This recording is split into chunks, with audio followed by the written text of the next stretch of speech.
Welcome back to I Need a Coach, where we interview top coaches, experts, authors, and speakers, hear their stories of success, and get some pearls of wisdom to help you in your business.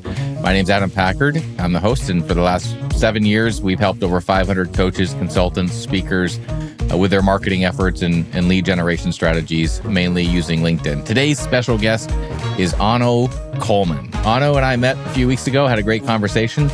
He's been an executive coach for the last 10 years. Some of his clients include Apple, Google, Meta, and he is 100% referral-based business. We talked about a few different things, but what I really want to highlight is this guy went from being a mechanical engineer to a VP of sales to now an executive coach. And we talked about the sales process and why you should never end your sales call with your price. If you want to know what you should do, listen in. Welcome back to I Need a Coach. My name's Adam Packard. I'm your host, and today I am joined by Onno Koelman. And Onno and I met a few weeks ago, had a great conversation, invited him on the show, and he's got a great background and a great story, so I can't wait to have him share more of that with you. So, Onno, welcome to the show.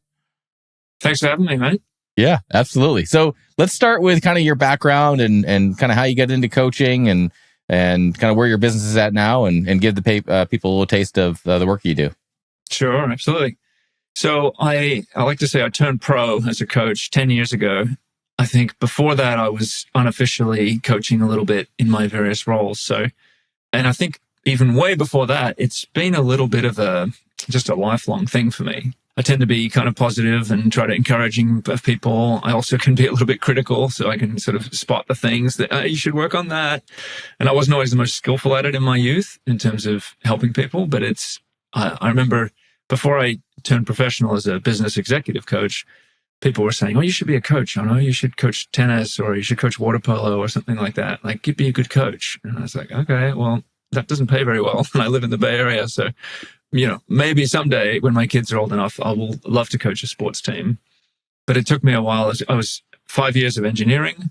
That was what I studied in undergrad. And then I joined a startup, helped design an actual physical product. It was mechanical engineering. And then I went into sales for 5 years. And then I did the last 10 years have been coaching. So that's been my rotation through a couple of different careers and picked up a number of different things in those different places along the way. You don't meet a whole lot of people that were mechanical engineers turned sales turned executive coach. Do you hear that a lot?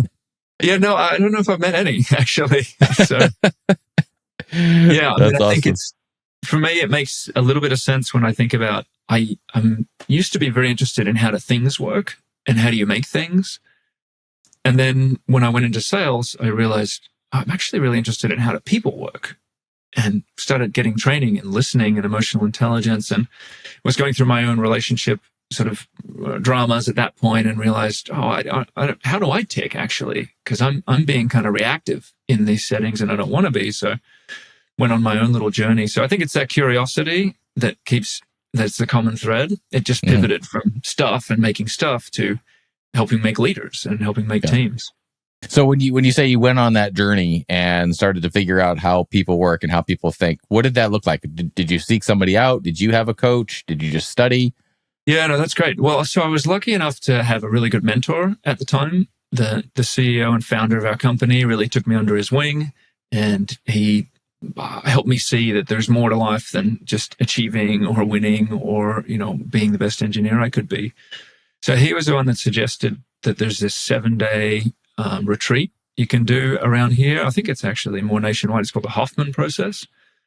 It's a very cathartic sort of look in the mirror and shed, like, what's the stuff I got from my parents? Because when we're little, we're sponges, right? We absorb the positive stuff and the negative stuff, and then we carry it around with us. So I'm not my dad, and I'm not his patterns, and I'm not my mom, and I'm not her patterns. So that cracked the ice a little bit and gave me some space to explore. And then a year later, he suggested a deeper exploration in a meditative practice. So I went and did a couple of retreats on that. The first one worked, so I thought, I'll do the other one. And then I joined with an organization called the Mankind Project, which does intensive 3-day men's retreats. And then you have a follow-on group that you join, and you meet every 2 weeks. So I was in a men's group for a couple of years before I even joined that. 5 or 6 of us, we were good mates, and we all wanted to be better versions of ourselves. I remember I had my wedding coming up in a couple of years, and I remember thinking, I'm not yet the man I want to be on that stage.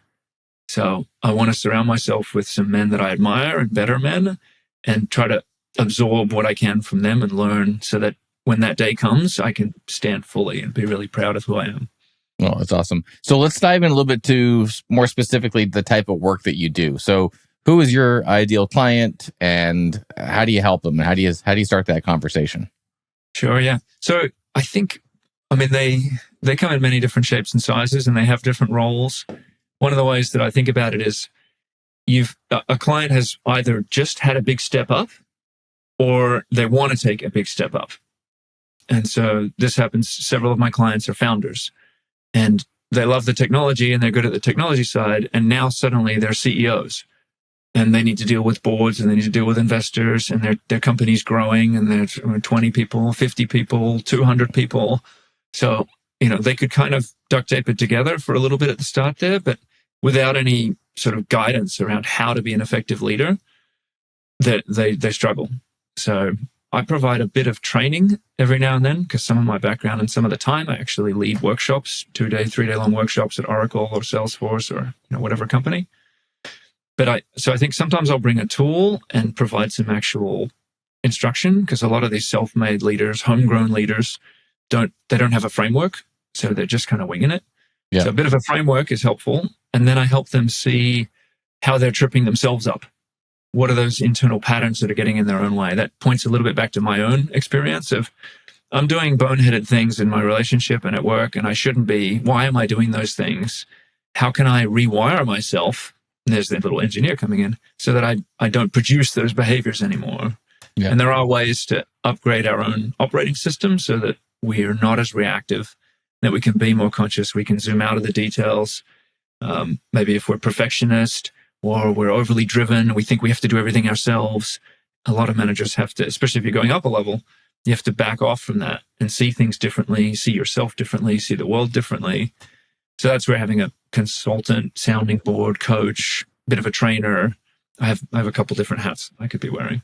Yeah. Yeah. So you've been doing this 10 years. Obviously, there's a lot of people now in the coaching space. It's almost like when COVID hit, everybody became a coach, which is great, because I believe everybody needs a coach in some capacity, whether it's sports, fitness, mental, business, operations, right? Leadership. There's tons of different types of coaches. So how did you get your practice started? Is it, because I know you told me it's mostly referral right now. You don't really do any, cold marketing. People kind of come to you. So for coaches that are trying to get into that space where people just come to you, how did you get there? And what does that process look like for you?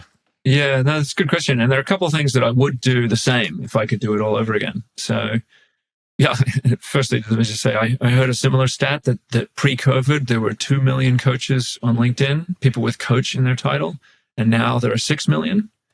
Wow. So it has spiked apparently from a data standpoint. Yeah. Well, it's good for me though. So yeah, that's great. Well, and like you said, I think it's good for the world.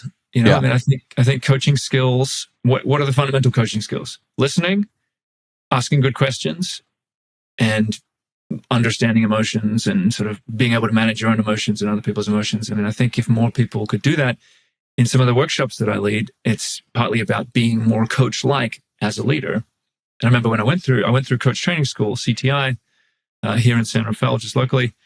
And about a third of the participants wanted to be full-time professional coaches.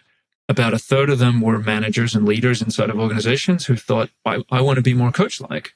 And then another third were just in between careers and they didn't really know what to do. And it was like, I'm just going to try this. We'll see. Mm-hmm. But I think there is a general trend to leaders being more coach-like. And I think it makes sense given the increasing complexity that we're all facing.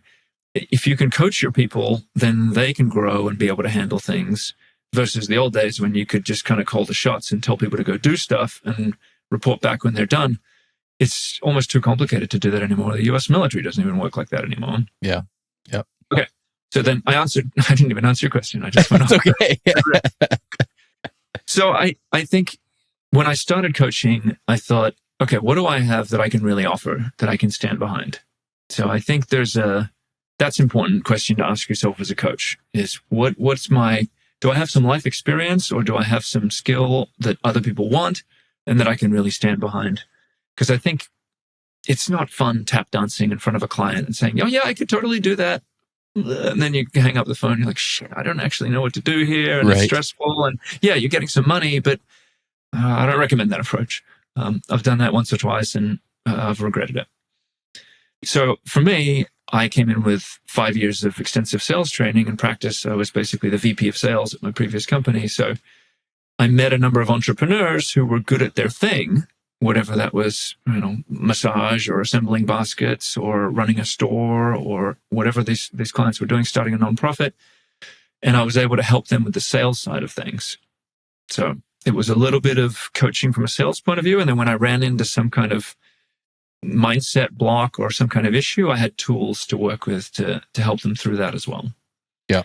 So that was a pretty clear offer. And I think I was charging maybe $100 an hour at the start, or maybe even $150 after a little bit of time. So not really enough to pay the mortgage, but enough to get some good practice. Yeah. Yeah. And then I joined up under one of these coaching houses. At the time, it was called Pluma. They've since been acquired by Skillsoft. And that was kind of nice. I mean, they also didn't pay very much, but I got clients just thrown at me.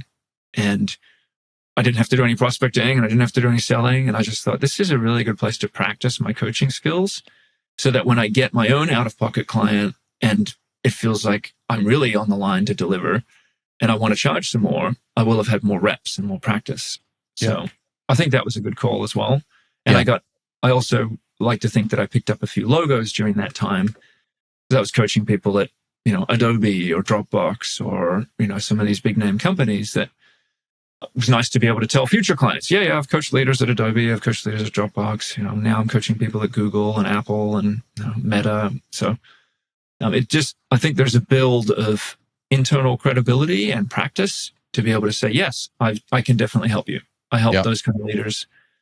When I'm meeting a new client, I'm always looking for an expertise fit and a chemistry fit. And sometimes the chemistry fit's not quite there. And it's like, yeah, let's not do this. Sign up with someone you really like. I think there has to be a strong vibe with the coach. Yeah. And sometimes the expertise fit isn't quite there either. There's a certain thing they want. And I'm like, that's not really. People ask me sometimes for career coaching. And I say, well, I have a few moves in that realm, but not really. If you really want to go for that, I recommend to other coaches in my field. Yep. Awesome. That's great. No, so you mentioned there were some things that you probably would have done different. So what would those things have been if you could go back in time and restart your coaching practice? What would you have done a little bit differently? Yeah, I honestly don't know if there is anything I would have done differently. I mean, I think there was some serendipity involved. And there were a few clients that came right when I needed them. I don't know about the conventional wisdom to really pick a niche. I mean, I guess I kind of said that you should pick a niche based on your own experience and what you're good at. I think that's true to start with, but I don't think you need to figure out your niche before you even start. I think that can be a barrier for some people. So I would say just start and try a lot of things before, it's kind of like getting married or something. You gotta date a little bit before getting married. Yeah. Yeah. I mean, similar to kind of when we started our business, it was anybody that needed leads and had a credit card. We didn't have an audience, right? If they said, hey, can you help me? I'm like, not sure, but we'll figure it out. And so, morphing that into, okay, now we work more with coaches and narrowing down our audience. But yeah, in the beginning, it was try a lot of different things, try different offers, try different, positioning, try different branding. So that's good advice. So you work with CEOs, you work with founders. Every coach wants to work with CEOs, C-suite founders. How do they break into that world? How do you, obviously you have some great connections and have some experience in other startups, but if I'm a coach wanting to break into that upper tier of people, how do you get those conversations going if you don't have the network? Yeah, I think you have to build the network over time is the short answer. I mean, maybe there's a way to do it by giving more talks. Like if you happen to like giving talks and do a bit of a keynote or something, maybe you could get invited to some association meeting or get invited in at a company where they're doing some kind of retreat. again, you'd need a pretty powerful message and you need to be pretty good at delivering it. But that's one thing I haven't quite tried yet. Maybe I would have tried that earlier, to your point about like, is there anything I would do differently? I think that might be one thing. Yeah. Work on the network. I think back to the clients that I've engaged with over the years, and almost all of it's been word of mouth. So, I coached someone who was a VP, and then 4 years later, they are a CEO somewhere, and I stayed in touch with them. I do think that kind of building of relationships where even when there's there's nothing in it, there's no financial transaction, but I'm staying in touch with these people because, I kind of care about them, especially once we've started coaching together. That forms a bond that I always think about, where are they off? Where are they up to? What are they up to? Yeah. I think there's probably a way for investors to, VCs or something like that, who they maybe acquire companies or invest in companies. If that VC said, hey, you should, Mr. CEO, Mr. CEO, you probably would benefit from a coach, they're going to listen to that kind of voice. They might listen to a board member too. So do you know any board members? Do you know anyone? Even if it's a nonprofit, executive director is basically a CEO. It's a fine place to start. And once you've coached one of them, you can sit in front of another, for-profit CEO and say, yeah, I've coached leaders, leader of an enterprise. That's right. Yeah. That's awesome. That's awesome. Let's dive into the sales a little bit, because this is the biggest challenge issue that I see for most of our clients, not all. A lot of coaches feel they have a lead problem, and we generate leads for them, and then they realize they have a sales problem, right? They, there's only so far I can take people before you have to do some work on your end. So take us back to when you were VP of sales, and running that group. Where did you learn your sales skills from? Did you have trainers, mentors there? Did you just figure it out as you went? Was it the mentor that you had before? And tell us a little bit more about your sales experience and background. Sure. So when I was transitioning from engineer to sales, they said, well, we're not just going to let you out there. We're not going to send an engineer out to sell, especially not if you worked on the product, because you're going to talk about the features and the benefits and this light, what that does and what it, so they said, go get some sales training. And I remember being a good engineer, I got an Excel spreadsheet open and I found, anytime I can use Excel, I looked up in the Bay Area, sales coaching or sales training, and I found, I think it was 17 different sales training outfits. And then I thought, okay, well, let me talk to some of them. And so I started going down the list and talking to some of them. I remember one guy in particular talked at me for about 10 minutes straight. And I almost couldn't even get a word in edgewise. And I remember thinking, well, whatever this guy's selling, I'm not buying it. So that guy's out. I talked to some others that were asking for some huge commitment before I could even start. And eventually I narrowed down the list and I talked to a guy who was part of the Sandler franchise. So that's a nationwide selling system. And I could tell he was doing stuff to me, but I didn't know exactly what he was doing. And it didn't feel icky either. I was like, okay, this is good. He's asking me really good questions that I haven't thought about yet. And he's kind of bold about how he's asking them as well. And so it feels like he's on my side and he's just helping me get clarity. It was almost coach-like in a way. Mm-hmm. So I think if you're a good coach, sales is kind of right next to coaching in a way. That's one way to think about it, is that you're really looking for that fit of expertise and of chemistry. Yeah. So I went through a year-long training. Every Monday, I'd drive into the city and we do this 2 hours in-person coach training. I'd get a little bit of coaching on the side. I'd go apply it in the field. I'd learn. And I remember a lot from that because it was so repetitive. I think it's one of their little sayings at the time was finding power in reinforcement. And I kind of brushed that off at first because I was like, I don't need reinforcement. You know what? I understand this. It's fine. I understand the concepts. But then I would be in the heat of a sales encounter and my mind would go blank, or I would say the wrong thing. And I'd realize, you know what? Actually, that practice is pretty helpful in the same way that being an athlete, I would practice a lot before getting into a game to just try to get that muscle memory and to groove it. So I think, do you know what you're doing in the sales process would be question number one. And then, is there a way you're doing it that you're tripping yourself up? Again, a bit of a common theme here in my coaching. And then how could you do it differently, and how could you practice that? And what's one thing you could practice in your next couple encounters until you get that kind of locked in? Could you maybe even do some role plays? As awkward as it is, call up a friend of yours and say, would you pretend to be a client, please? Would you pretend to be a very busy executive? And when we have a half-hour meeting, as soon as we get on, tell me we only have 15 minutes, actually. So then I got to rush through it, or you pick a number between 10 and 20 and you say, that's how much time we have. And then I need to improvise and I need to get to the important stuff. Yeah. Yeah. I've actually, Sandler's great. I've read You Can't Teach a Kid to Ride a Bike at a Seminar, that book that is Sandler. Yeah. And I remember one story in it. It was classic. And I need to go back and reread that. But it was, this guy walked into the closing room to try to close this guy. And, he's like, everything looks great, but I have one rule. I don't sign a deal on the first meeting. And the sales guy looked at him. He says, well, that sounds great. He's like, I have one rule too. He said, I never come back. What do you want to do? And he's like, I closed the deal. Nice. Yeah. So yeah, that's some good stuff. So well, let me just build on that, because I think one of the powerful mindset shifts to make in the sales situation is that this is an exchange between equals. Like, I have something very valuable here as a coach, and you might have a need for this. And if you do, you'll pay me for my expertise, and there will be an exchange of value here. So I'll get some money, you'll get some help.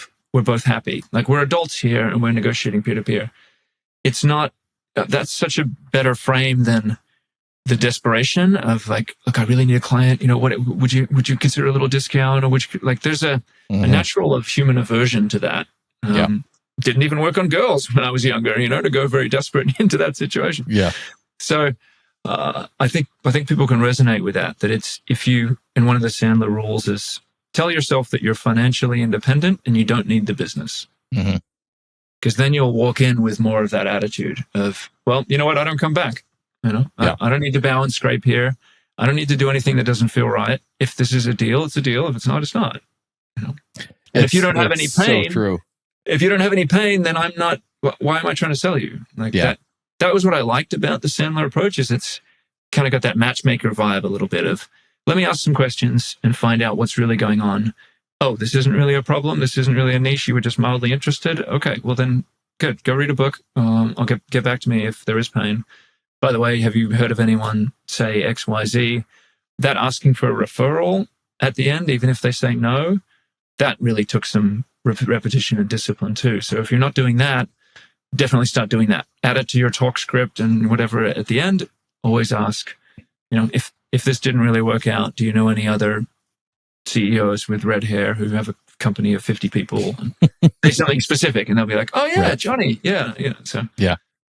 You make a good point though, talking about being desperate for the sale, and I tell this to coaches all the time: is if you have 2 calls a month with potential clients, you're going to come off a little bit desperate. Because you probably need the sale, you want the sale, and you kind of force it a little bit.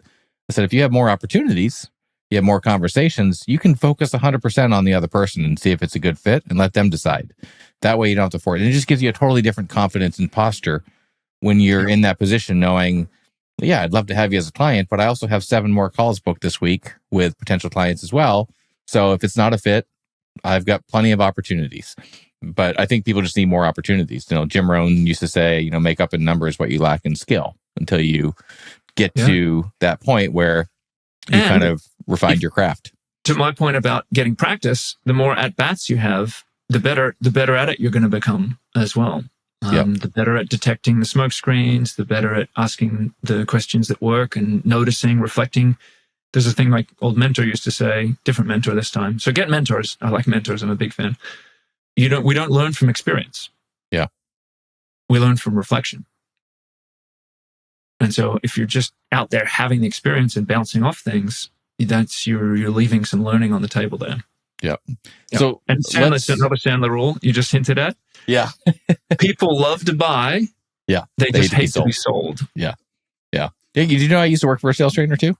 No, I didn't know that. Okay. Yeah. So I was I worked for Tom Hopkins, who wrote, Selling for Dummies and Sales Prospecting for Dummies and all those. So, but I was big into the Sandler stuff. I was a huge fan of that. So let's dive into that a little bit in terms of Let's say a coach is listening, they don't get too many opportunities. Give us some structure. I mean, do you have different sales calls with referrals than you would for someone that you met cold? Is your process the same every time? Do you use scripts, or do you just kind of have a process that you use? So kind of walk us through some of your stuff there. Sure, yeah.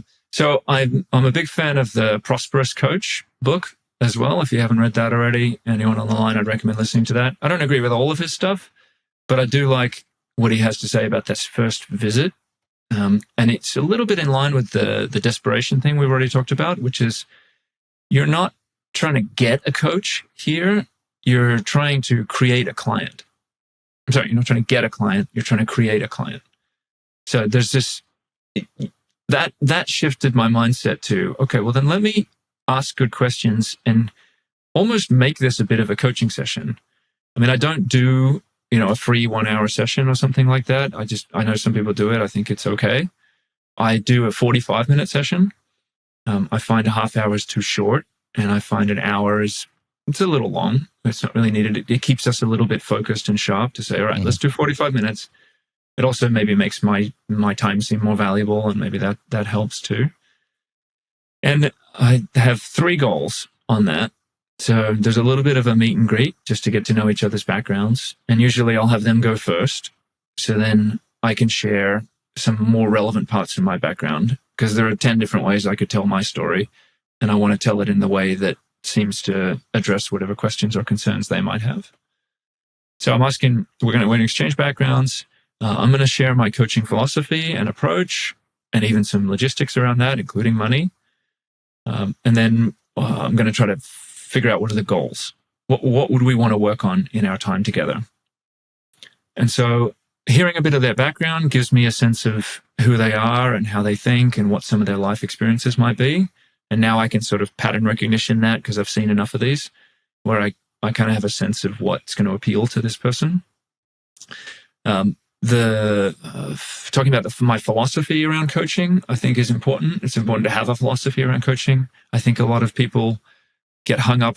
A lot of clients think that coaching is very remedial, that I'm broken and I need to be fixed somehow. And that sets up a little bit of a barrier right away, because they're like, I wish I didn't need a coach. I wish I'm going to have to tell people that I have a coach now. It's kind of embarrassing. Like, there's a whole thing there. And one of the ways I try to get around that is to say, look, name me an Olympic gold medalist that doesn't have a coach. And if you think the people who are the absolute very best in the world, they have a coach because they want to keep getting better.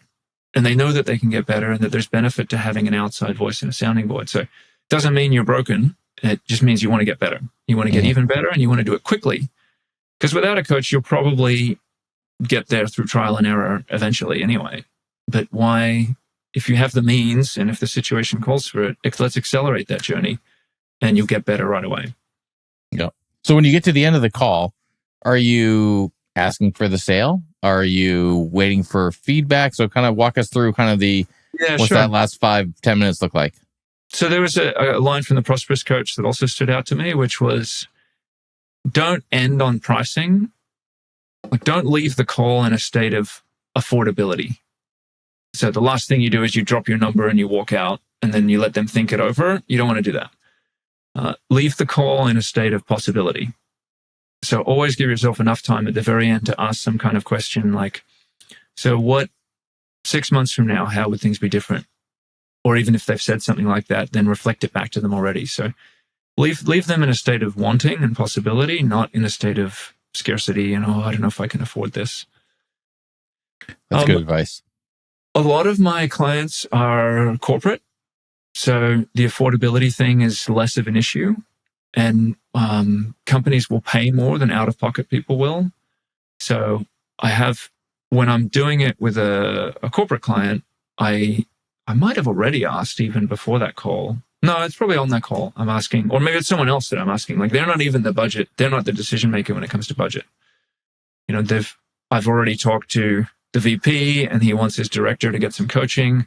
And he says, look, we have a budget of $10,000 for a 6-month program. So can you talk to him and see if it's a fit? I said, sure. Now I'm talking to him, and we don't even have the specter of money looming anywhere because the company's paying. Right. So that's nice. When I talk to people who are out of pocket, I tell them I have a sliding scale depending on their income. So if you make $100,000 a year, then you can pay $250 an hour. If you make $200,000 a year, now you're paying $350 an hour or something like that out of pocket. And because more of my income comes from actual companies, I don't care too much if it's not a high pressure sale for me. Mm-hmm. And I think it works in my favor to say that. It's like I don't need you to buy 6 months. I don't need you to buy 10 packages. Like, let's do a couple sessions and we'll start out. I think you'll get some value from it. And I'm happy if you want to just keep paying session by session. That's fine with me. Yeah. Did you always have like this quiet confidence? Because you seem so easy to talk to. Like, who wouldn't want to buy your coaching services? Right? Just like so laid back and so, probably, amazing at asking the right questions and giving us some great nuggets. But have you always been like that, or has this been something that you've continually worked on? No, that's nice of you. Thank you. I think I always tried to act this way, but it took a little while for the internal landscape to catch up to it. So yeah, I think it's more recent. There's some adult development theory that I've studied over the years, pointing to one of my favorite books here, The Immunity to Change. Keegan talks about the different stages that we go through in our maturation and complexity as adults.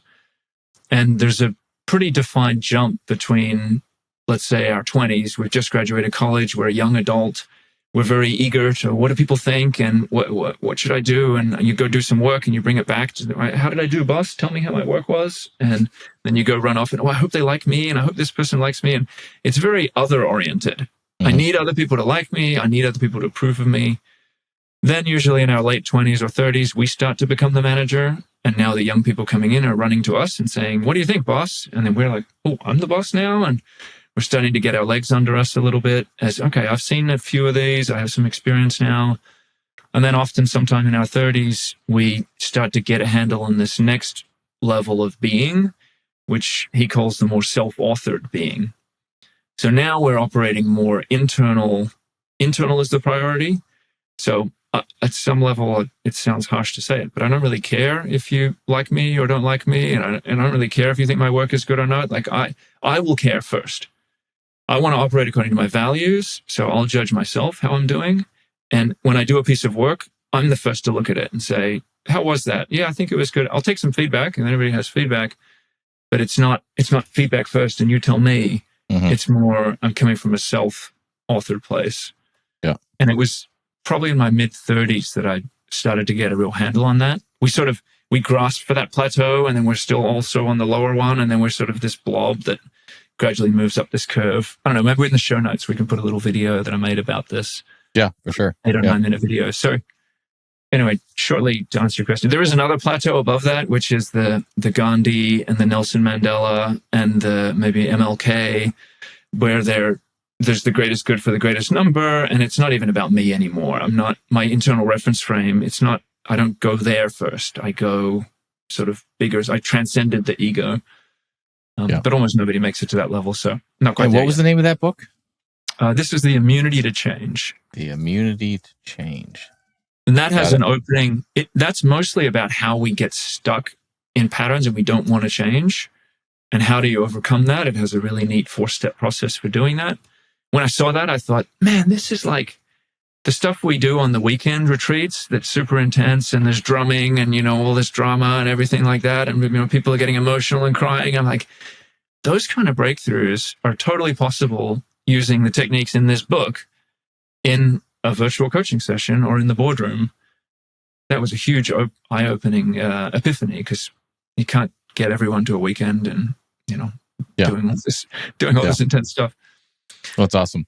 Well, we've kind of, I told you we'd be on for 20 minutes, and here we are at 35. So I want to respect your time, and I know we're going to have you back on in the future, because we're going to actually do a working session where one of the things you're good at is the paradigm shifting. So we'll have you back on, and you can take me through that exercise and see if you can shift my paradigms for me.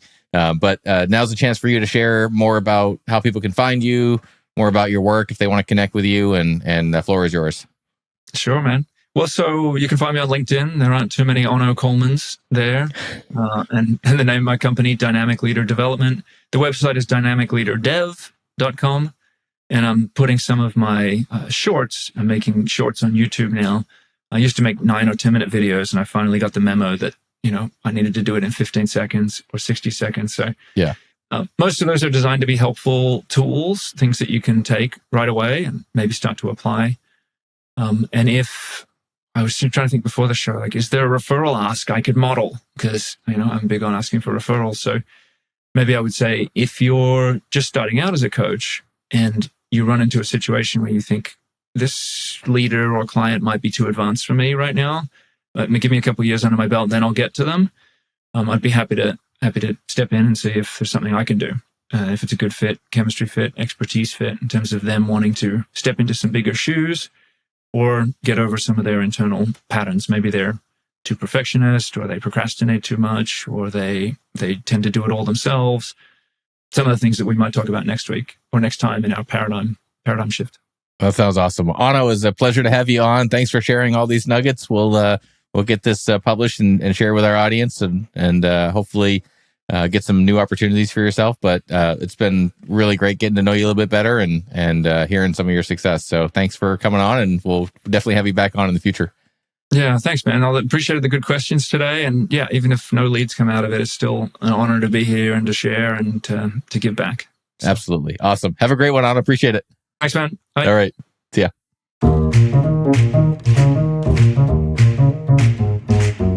Thank you for joining us on this episode of I Need a Coach. If you've made it this far, I genuinely appreciate your dedication.